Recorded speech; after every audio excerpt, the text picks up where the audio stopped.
老师，我们看到了这个食材也非常简单，所以我们今天这道菜是凉瓜。山药川鹅炒。为什么叫凉瓜？因为苦瓜其实它就是让你降火的，所以我们中医传统中医里面就会有人把它称为凉瓜。对，它降火气用的。好，凉瓜山药川鹅炒。我刚看老师切这个凉瓜切得非常漂亮，你们告诉我们观众，我们这怎么处理会比较好吃，然后又比较漂亮？其实这苦瓜拿回来的时候啊，我们要先把它对开，然后把心跟膜去掉，膜尽量要去干净一点。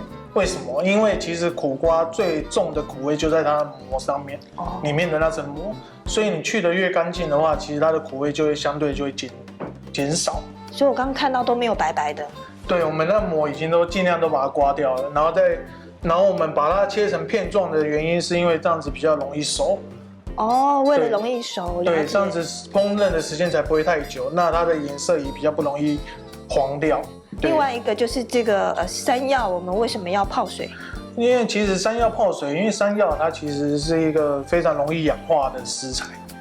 对，所以我们泡着水就是要把它隔绝氧气嘛，不然它氧化其实吃起来对我们人体是没有什么伤害，但是不好看。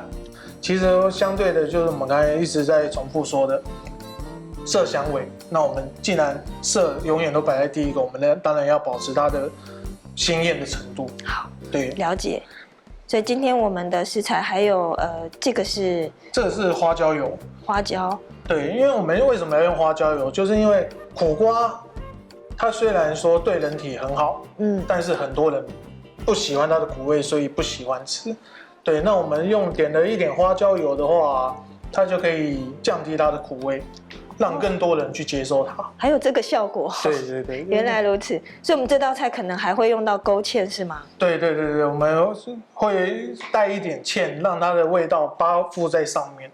对，因为这是一道算是快炒的菜，所以我们不会太过长时间下去煨煮，所以我们需要勾一点芡，让味道整个包覆在上面这样子。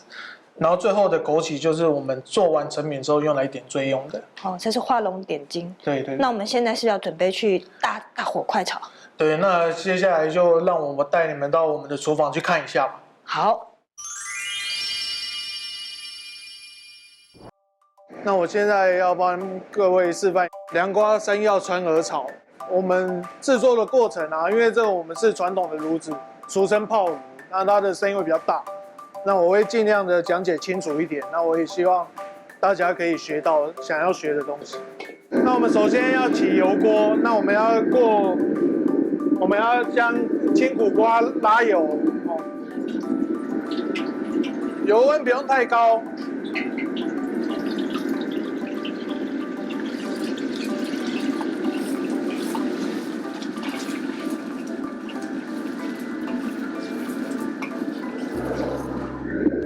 那我们这时候把刚才油锅残油的油把它冲掉。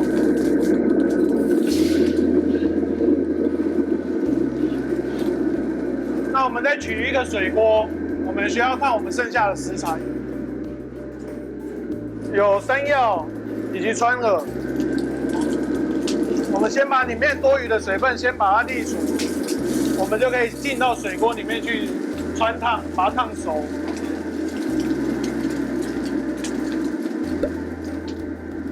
然后这个时候，我们就可以把刚才有拉过油的苦瓜，再把它放到水锅里面去，让它一样把多余的油去除掉，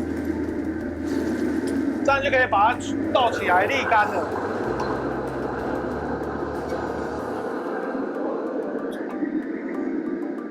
那我们这时候锅子清完之后，我们下一点沙拉油。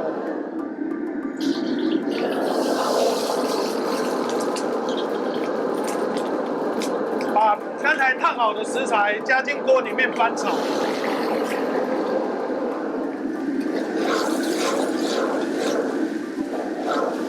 越炒过后加一点水，下调味料，盐巴、味精、糖。下去翻炒，使它均匀。翻炒均匀之后，我们就可以勾芡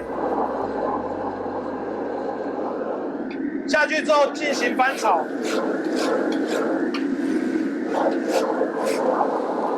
那我们最后要起一个点油的动作。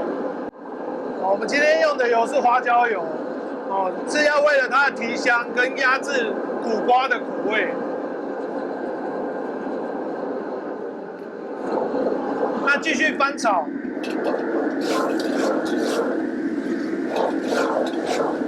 当香味出来之后，我们就可以盛盘了。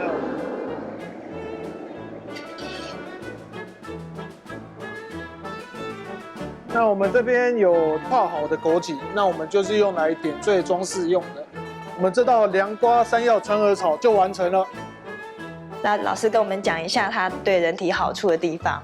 其实像我们刚才就有提过了，苦瓜这个东西它就是让你降火气的，然后再来是山药，山药其实就是固胃的，对，那再来木耳，它其实就是会清我们的肺啊，清我们血管的阻塞啊，其实这些食材对人体来说都是一个非常好的组合。